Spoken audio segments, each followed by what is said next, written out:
última questão da atividade? Posso. Todo mundo errou aquela questão. Não teve um que acertasse.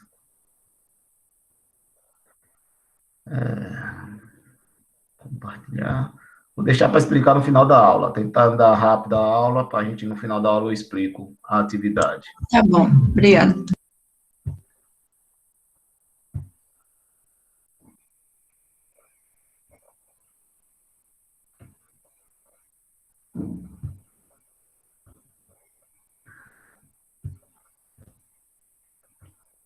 Quarta aula.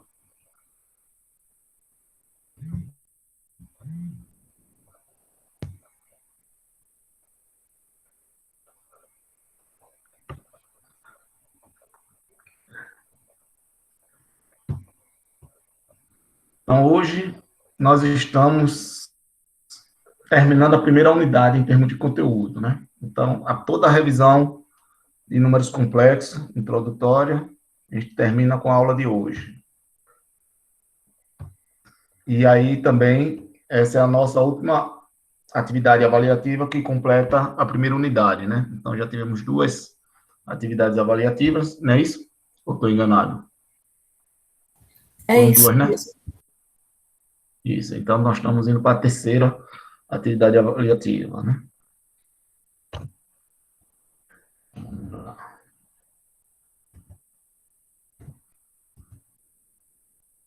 Raízes enésimas. Então, nós vimos soma, subtração, multiplicação, divisão, potência, e agora vamos para as raízes. Então, disse que o número z é raiz enésima de um dado número complexo A, se z elevado a n for igual a A. Como um número complexo diferente de zero possui n raízes distintas.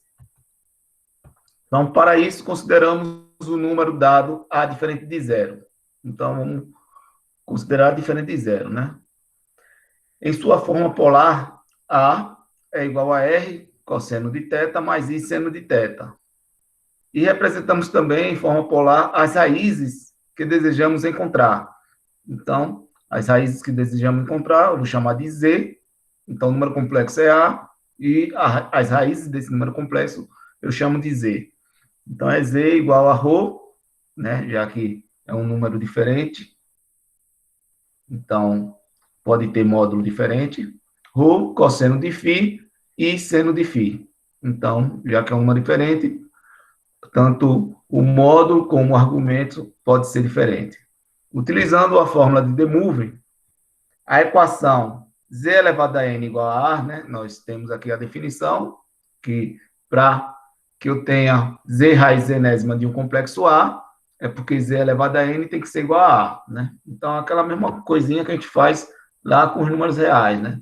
Com os números reais, nós dizemos que 4 é raiz de 16, né?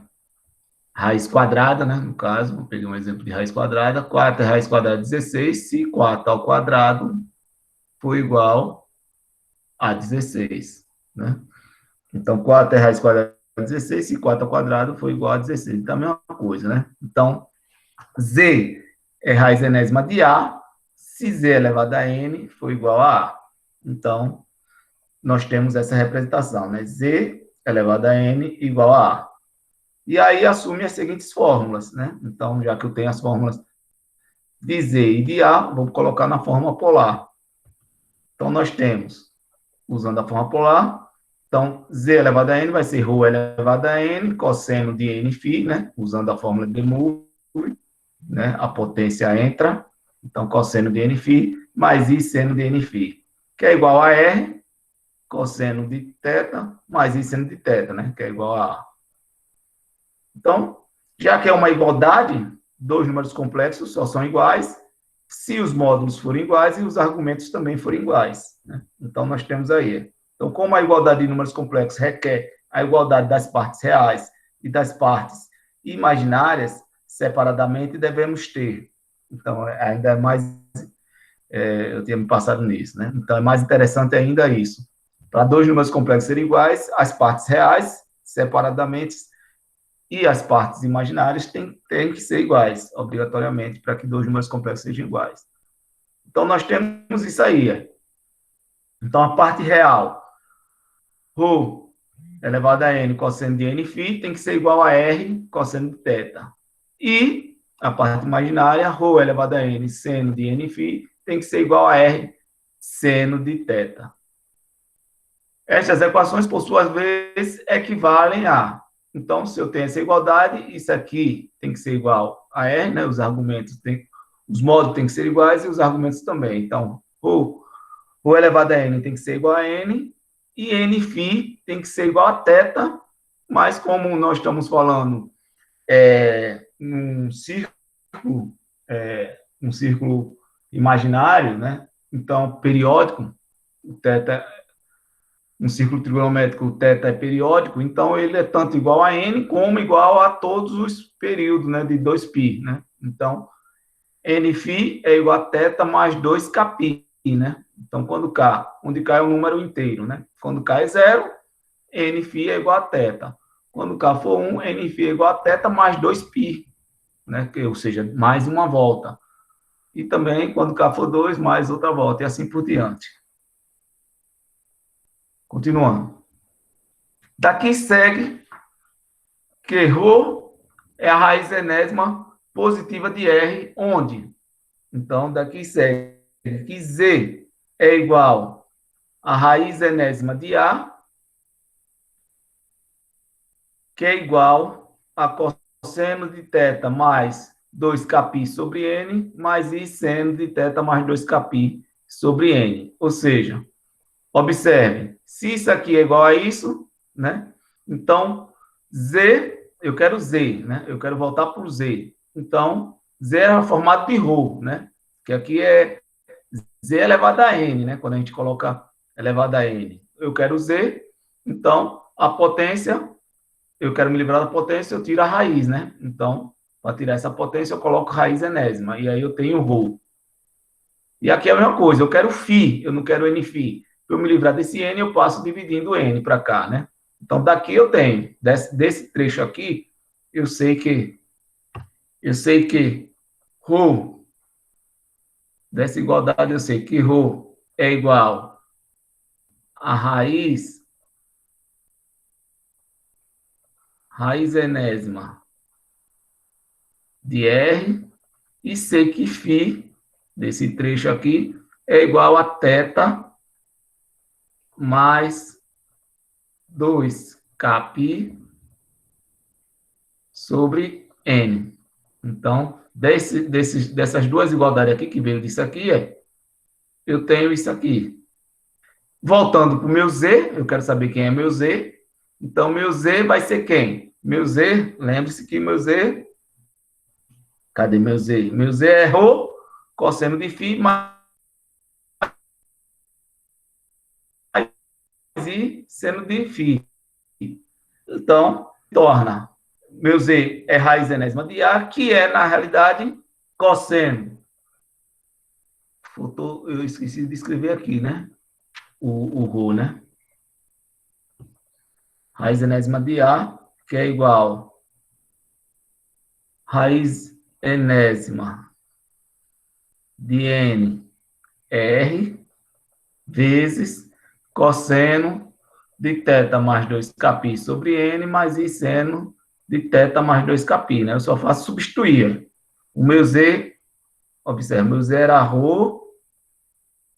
cosseno de φ, mais I seno de φ. Meu ρ era esse. O meu Z era esse. ρ, cosseno de φ, mais I seno de φ. No lugar de ρ, entra raiz enésima de R. Então, raiz enésima de R. No lugar de φ, entra θ mais 2kπ sobre N, né? No lugar de φ, que é φ? É θ mais 2kπ sobre N. Então, cosseno de θ mais 2kπ sobre N, mais I seno de θ mais 2kπ sobre N. E nós sabemos que Z é raiz enésima de A, né? Que é da definição de raiz, né? Definição de raiz. Se Z elevado a N é igual a A, é porque Z é raiz enésima de A, né? Então, só faço só uma explicaçãozinha a mais aqui, né? Então, Z é igual a raiz enésima de A, que é igual a raiz enésima de R, cosseno de θ mais 2κ sobre N, mais I seno de θ mais 2κ sobre N. Onde K, onde esse K aqui, são números inteiros que se atribui de 0 até N menos 1. Então, essa fórmula N dá N raízes distintas quando K se atribui os valores de 0 até N menos 1. Ou seja, se eu quero uma raiz quadrada, de A, eu vou ter K igual a 0 e K igual a 1. Eu vou ter duas raízes. Então, meu K vai variar de 0 até 1, porque vai variar sempre de 0 até N menos 1. O meu N é a quantidade de raiz que eu quero, né? De raízes que eu quero. Então, se é raiz quadrada, duas raízes. Então, eu tenho meu de A, o meu K vai variar de 0, 1 e 2. Eu tenho três raízes. Então, os números complexos sempre têm a quantidade de raízes que diz o argumento N, o termo N aqui. Sempre. Ele sempre vai ter a quantidade de raízes e distintas, viu? São raízes distintas. Então, se é raiz quadrada, eu tenho duas raízes distintas complexas. Se é raiz cúbica, eu tenho três raízes distintas complexas. E assim por diante. Ok, pessoal? Alguma dúvida até aí? Não? Prosseguir. Não, professor. Então, vemos assim que um número complexo diferente de zero possui n raízes enésimas, Z0, Z1 até Zn menos 1. Todas com o mesmo módulo. Todas com ρ igual raiz enésima do módulo de A.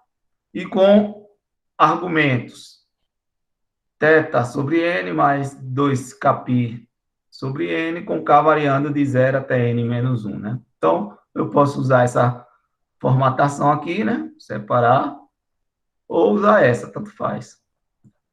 Então, θ mais 2κπ sobre n, ou θ sobre n mais 2κπ sobre n. Tanto faz. Deixa eu ver se eu botei algum exemplo.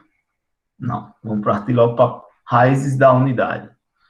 Então, no caso particular de A ser igual a 1, então, no caso particular de eu ter um número complexo formado só pela parte real 1, né? No caso particular de A igual a 1, o ângulo θ assume o valor 0, né? Já que A é igual a 1, então θ assume o valor 0.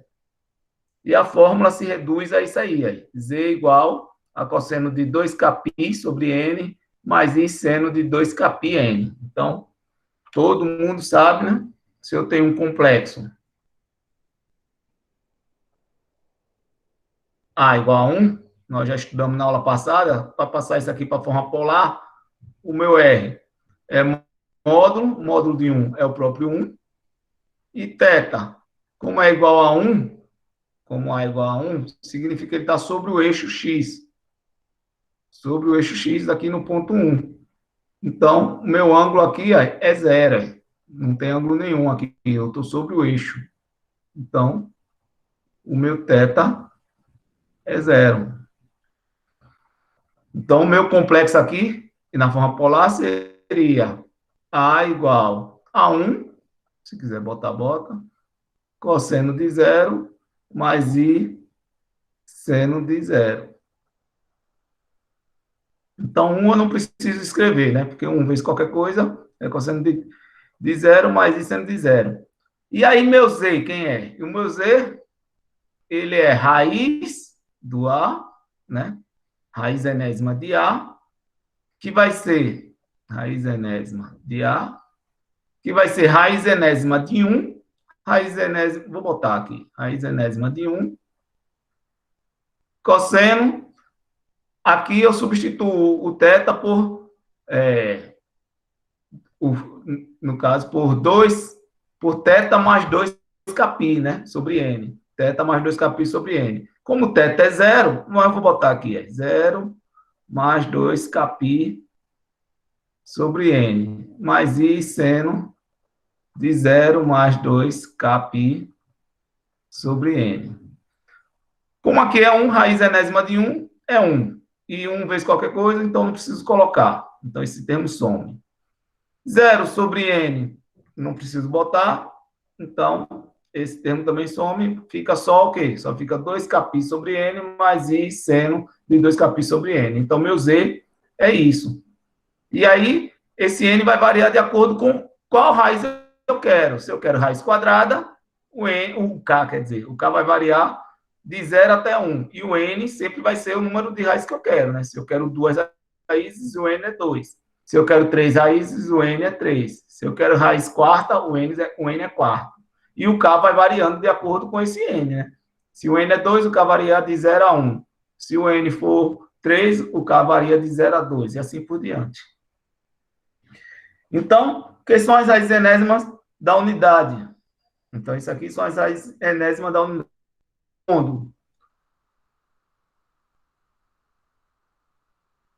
Então, isso aqui são as raízes enésimas da unidade. Se eu considero o ômega como cosseno de 2π sobre n, ou seja, ômega significa o primeiro z, né? O z0, quando o k é igual a 0, né? Então, eu considerando ômega o primeiro z, o z0, o k é 0, não, o primeiro z não, o k1, o z1, considerando ômega o z1, quando k é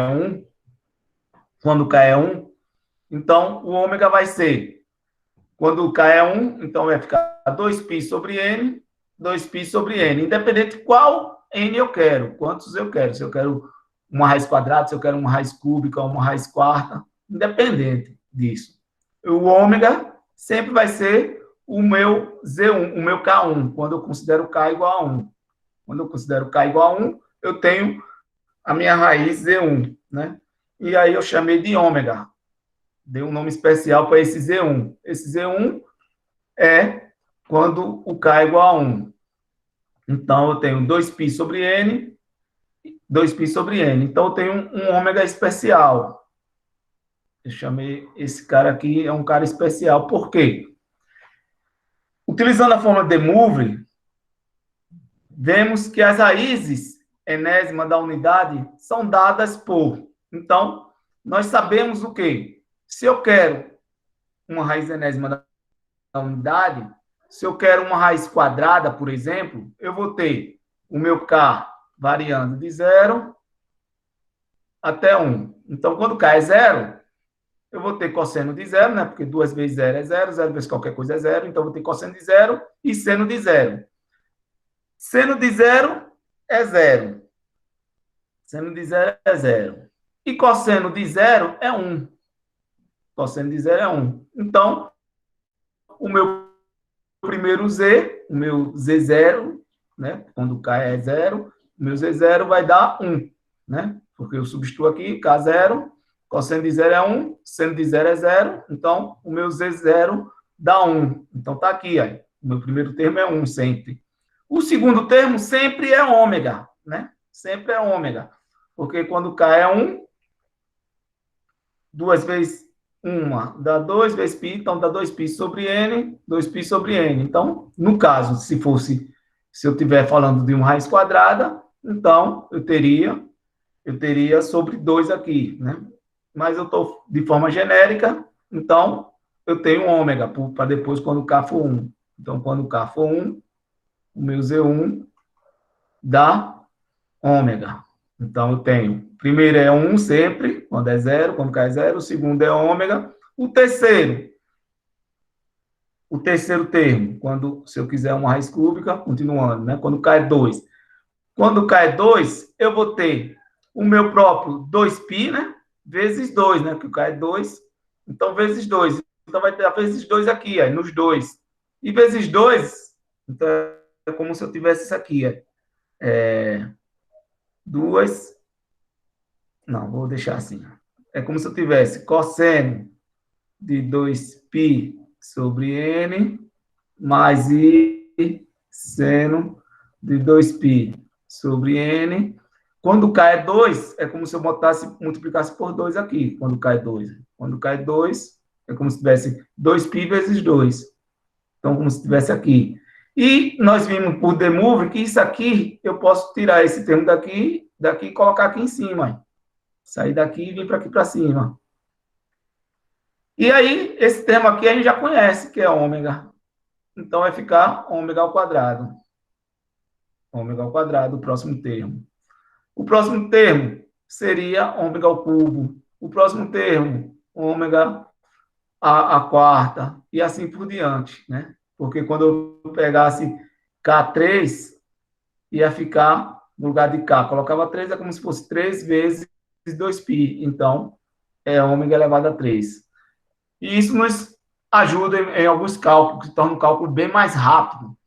Né? Por exemplo, se eu tenho um número complexo qualquer, cujo eu sei que a primeira raiz, por exemplo, desce i, a primeira raiz desce i, então, se eu quisesse a raiz, se eu quisesse descobrir quem era a raiz quinta, por exemplo, de A, raiz quinta de A, sabendo que uma das primeiras raízes, né, é I, ou seja, sabendo que o Z1 dá I, ou seja, meu ômega, meu Z1 que é o ômega, dá I, então, para eu achar as 5 raízes, né, já que eu quero raiz quinta, para eu achar as 5 raízes desse A aqui, seria quem? O meu Z0, eu sei que é 1 sempre começa por 1, se é uma raiz de uma unidade, ou seja, não tem nenhum número aqui fora, eu só tenho só isso aqui.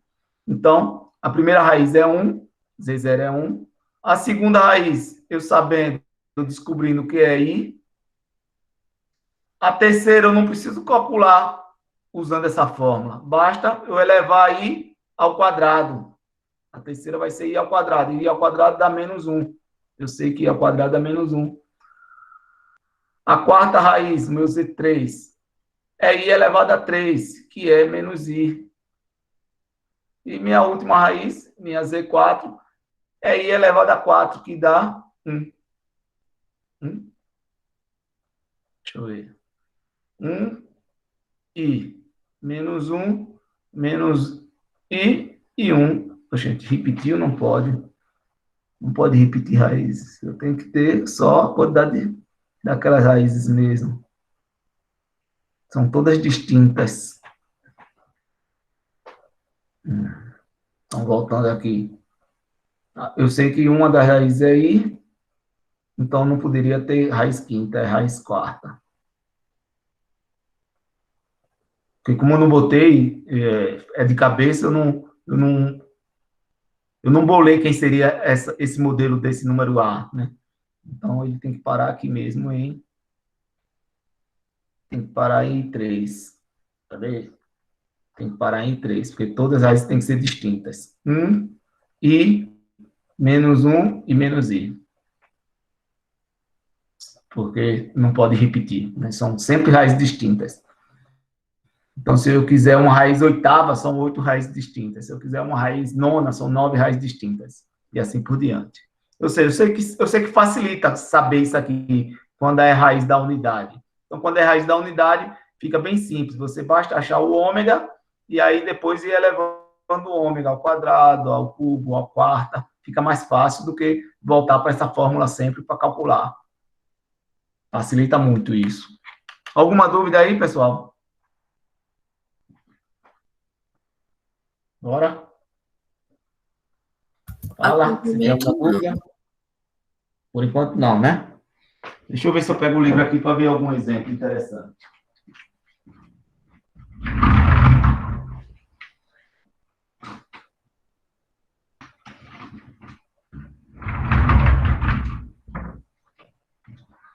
Onde foi que eu guardei esse livro?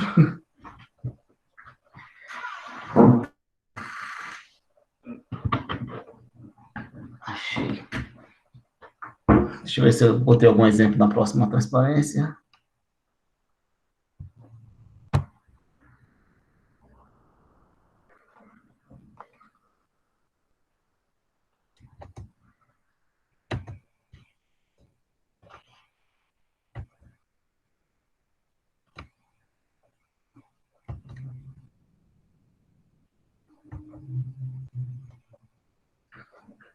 Passei demais. Então, para não perder tempo.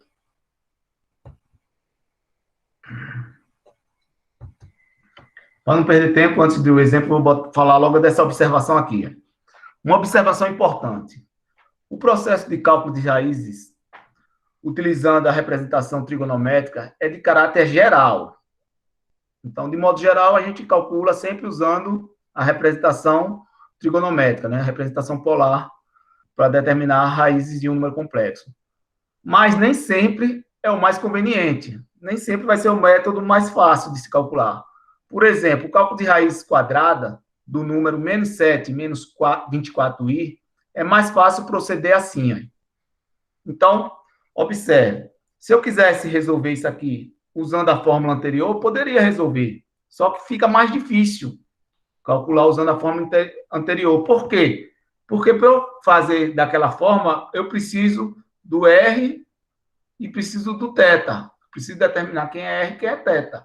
O R é até fácil de calcular, né? Porque é menos 7 ao quadrado e menos 24 ao quadrado dentro da raiz, né? Então, isso aqui até não é tão difícil, né? Então, isso aqui daria menos 7 ao quadrado mais menos 24 ao quadrado. Fazia esse cálculo. Porém, o θ já é complicado. Arco tangente de 24 sobre 7. Então, sem calculadora, fica praticamente impossível fazer isso aqui. Descobrir esse ângulo aqui e depois trabalhar com esses ângulos, que não é um ângulo muito simples. Então, fica muito difícil de fazer esse tipo de cálculo, né? Então, só se faz com calculadora, né? Sem calculadora fica difícil se determinar as raízes desse número complexo. Porém, a gente pode usar esse método aqui. Ó. Eu quero a raiz quadrada desse número. Eu sei que vai dar algum número complexo. Eu sei que o resultado é número complexo. A raiz quadrada de um número complexo é um número complexo. Então, isso vai ser igual a x mais y. Então, eu vou querer descobrir quem é x e quem é y. Então, para resolver isso aqui, eleva ao quadrado os dois lados. Então, elevando ao quadrado os dois lados, eu tenho... Deixa eu ver se eu fiz o cálculo. Acho que não, eu deixei para fazer na hora isso. Então, eu elevo ao quadrado dos dois lados. Elevando ao quadrado dos dois lados, eu tenho menos 7 menos 24i igual a x mais y ao quadrado. Então, elevei ao quadrado dos dois lados, para eu me livrar dessa raiz. Então, quando eu elevo o quadrado dos dois lados, eu tenho menos 7 menos 24i igual a isso aqui ao quadrado. Isso aqui resulta em menos 7 menos 24i igual ao quadrado primeiro, mais 2 vezes o primeiro vezes o segundo, mais o quadrado do segundo. O quadrado do segundo aqui vai dar menos y ao quadrado. Eu vou deixar logo junto aqui, que é a parte real, né? E a parte imaginária é 2 vezes o primeiro vezes o segundo. Então, mais 2xy. Então, aqui é a parte real e aqui é a parte imaginária. Se são igualdade de complexo, dois números complexos são iguais quando as partes reais são iguais e a parte imaginária são iguais. Então, daqui eu tenho que menos 7 é igual a x2 menos y2 e que menos 24 é igual a 2xy. Então, a parte real é igual à parte real, parte imaginária igual à parte imaginária. Então, menos 7 igual a x2 menos y2 e menos 24 igual a 2xy. Resolvendo isso aqui, então, eu tenho um sistema de duas equações com duas variáveis, que é x e y, então dá para se resolver. Vou começar pela de baixo. Então, começando pela de baixo, eu sei que xy é igual a menos 12, né? Passei o 2 dividindo, então xy é igual a menos 12. Então, daqui eu tenho que x é igual a menos 12 sobre y. Né? Passei o y para cá dividindo. Então, eu sei que x é menos 12 sobre y. Então, substituo agora no primeiro termo. Então, o primeiro termo vai ficar x ao quadrado, x ao quadrado. No lugar de x ao quadrado, eu vou botar menos 12 sobre y, né? Então, vou substituir aqui. Eu vou fazer y. Vou deixar y, para deixar o x para não ter que apagar lá. Então, y é igual a x menos 12 sobre x. Isolei o y. Isolei o y. Y é igual a menos 12 sobre x. Para deixar o x aqui quieto, já que eu já comecei a escrever com x. Então, x ao quadrado, tanto faz, né? Isolar o x ou o y. Então, vai mudar o porquê eu vou começar a resolver. Então, vou começar a resolver por x. Então, x ao quadrado menos y ao quadrado, quem é y? Y é menos 12 sobre x. Então, como tem y menos 12 sobre x ao quadrado.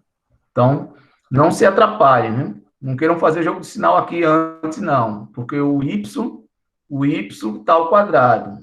O y. Esse menos é da fórmula e o y está ao quadrado. E esse menos é do y. Então, o y está ao quadrado. Então, tem gente que quer fazer logo o jogo de sinal antes. Não, o jogo de sinal é depois. Então, primeiro tem que estar aqui, o y, menos 12 sobre x ao quadrado. O 7, passando para cá, mais 7, né? Mais 7 igual a 0. Mais 7 igual a 0. Então, aqui vai ficar x2 menos 12 ao quadrado dá 144, se eu não estou enganado, sobre x ao quadrado, mais 7 igual a 0. Multiplicando tudo aqui por x2, para eu me livrar desse denominador, eu vou ter x4 menos, vou botar mais 7x logo, ao quadrado. Esse aqui, estou multiplicando tudo por x ao quadrado, para me livrar desse denominador. E aqui fica menos 144, igual a 0. Então, eu tenho isso aqui, uma equação biquadrada. Então, uma equação biquadrada, eu vou pegar uma letra qualquer, vou pegar um T. Vamos pegar um K, já que a gente não está trabalhando com K aqui nesse caso, vou pegar um K. Então, eu vou dizer que K ao quadrado é igual... Não, K é igual a x ao quadrado. K é igual a x ao quadrado. Deixa eu apagar. K é igual a x ao quadrado.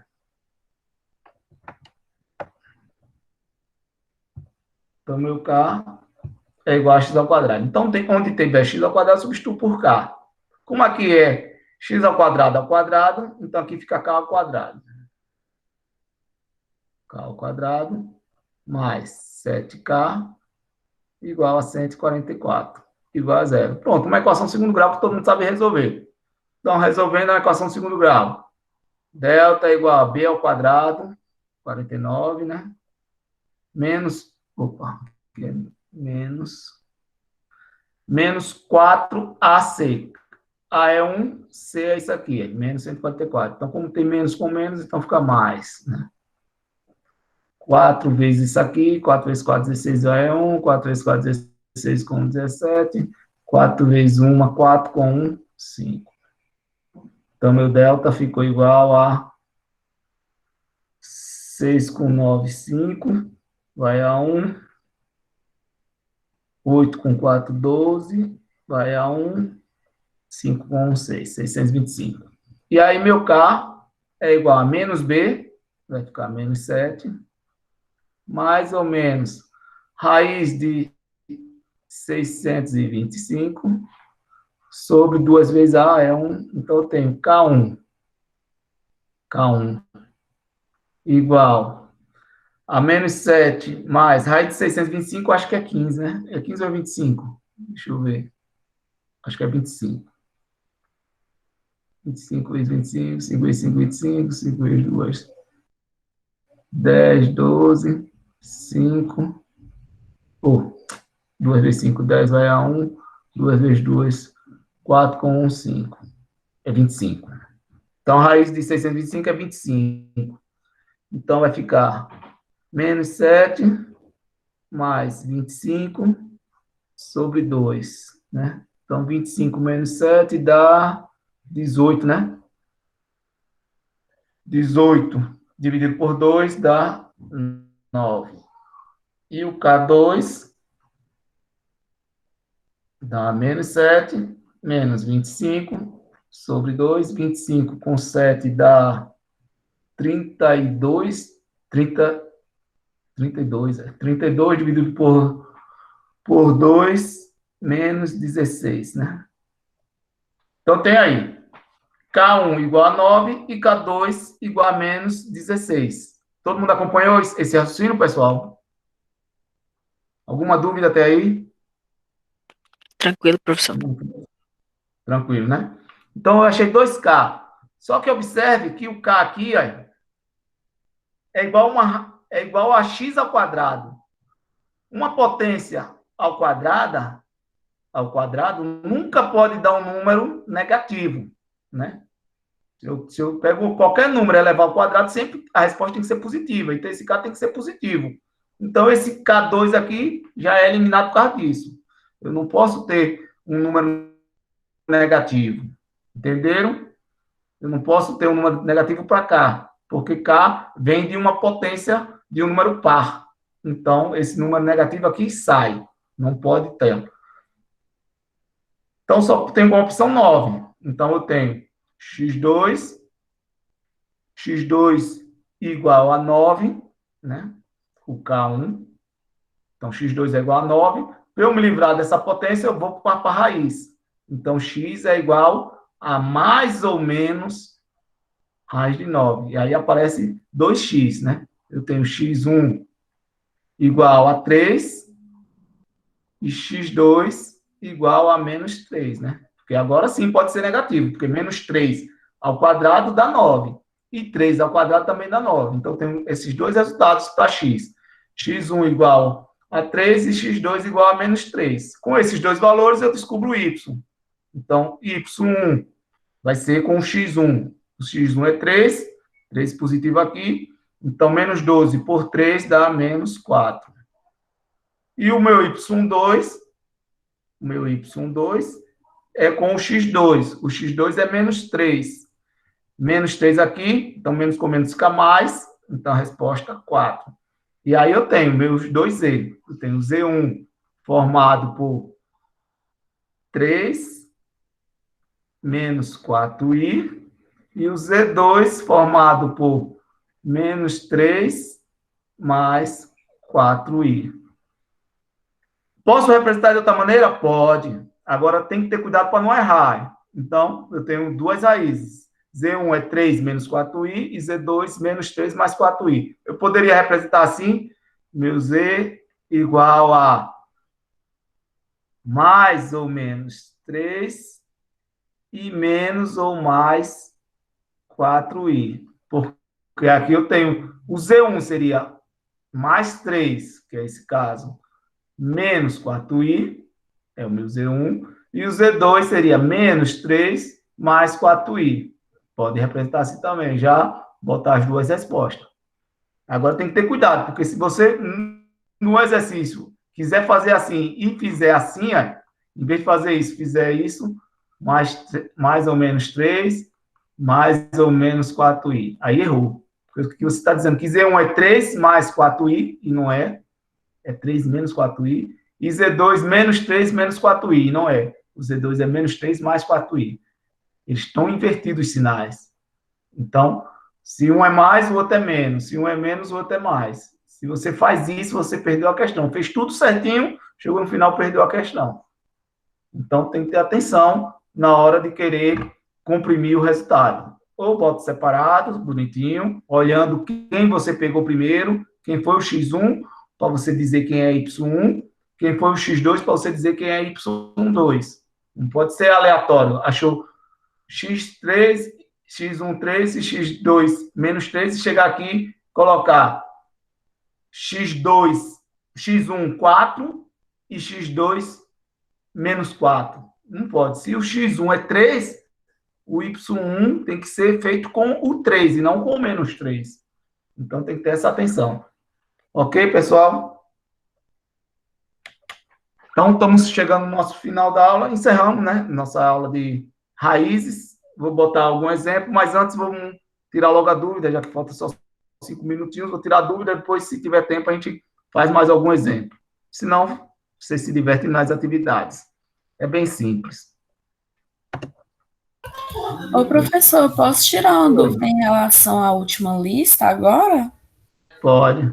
Eu fiquei muito confusa na questão 3. Eu não sabia exatamente o que isso agora. estava pedindo. Vou fazer isso agora. Vou parar a gravação, já que é para tirar dúvida. Então, já vou parar a gravação aqui. Interromper a gravação. Que a aula praticamente encerrou.